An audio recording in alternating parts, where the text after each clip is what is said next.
Pemerintah Kabupaten Klungkung menggelar apel paripurna yang dipusatkan di lapangan Puputan Klungkung. Apel kali ini tampak berbeda karena sebagian besar peserta apel menggunakan busana adat Bali.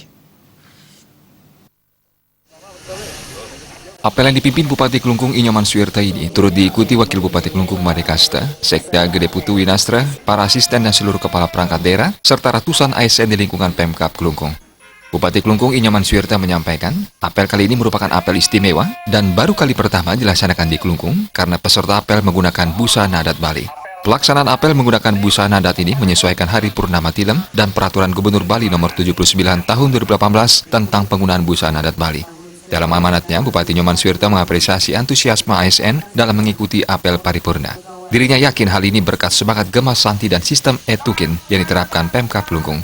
Dalam era serba elektronik atau seperti sekarang ini, Bupati Suirta menekankan para ASN untuk lebih memahami tentang sistem IT. Dirinya mengaku hal ini akan menjadi beban bagi ASN yang sudah berumur dan tidak paham teknologi IT. Namun menurutnya, sistem elektronik ini akan dapat menekan dan memperkecil kemungkinan terjadi kesalahan administrasi dan korupsi. Dirinya juga tidak menampik bahwa dengan e-Tukin sangat memungkinkan terjadi sejumlah kecurangan sehingga sangat perlu dilakukan evaluasi. Baik, terima kasih. Saya kira apel hari ini sangat apel paripurna ya, sangat istimewa karena pertama kali kita menggunakan pakaian adat menyesuaikan dengan Purnama Tilem dan hari Kamis kita pakai pakaian adat dan tentu kita tetap harus ikuti itu. Yang paling penting adalah tujuan daripada apel itu tetap berjalan dengan baik. Nah, tadi saya sudah sampaikan banyak, satu tentang bagaimana e-Tukin ini bisa meningkatkan gairah daripada para pegawai untuk bekerja, tetapi yang penting outputnya harus dijaga dengan baik.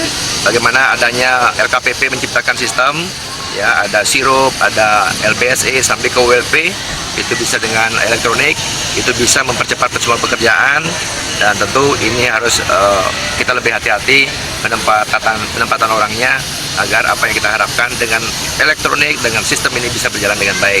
Jangan justru sebaliknya nanti, dengan elektronik justru akan lambat karena kita tidak bisa bagaimana membagi pekerjaan itu di dalam lingkungan internal kita karena tidak tahu, ya membagi juga nggak tahu, mengerjakan juga nggak tahu, dan inilah yang akan memperlambat pekerjaan itu sendiri. Bupati Suirta berharap e-Tukin bisa memberikan kemajuan dalam peningkatan kinerja ASN dan pelayanan kepada masyarakat. Selain itu, Bupati asal Nusa Ceningan ini juga mempertegas tentang penerapan kawasan tanpa rokok KTR di kantor-kantor instansi pemerintah. Ruang perkantoran dan kantin akan dilarang menempatkan asbak rokok sebagai tanda KTR. Humas Klungkung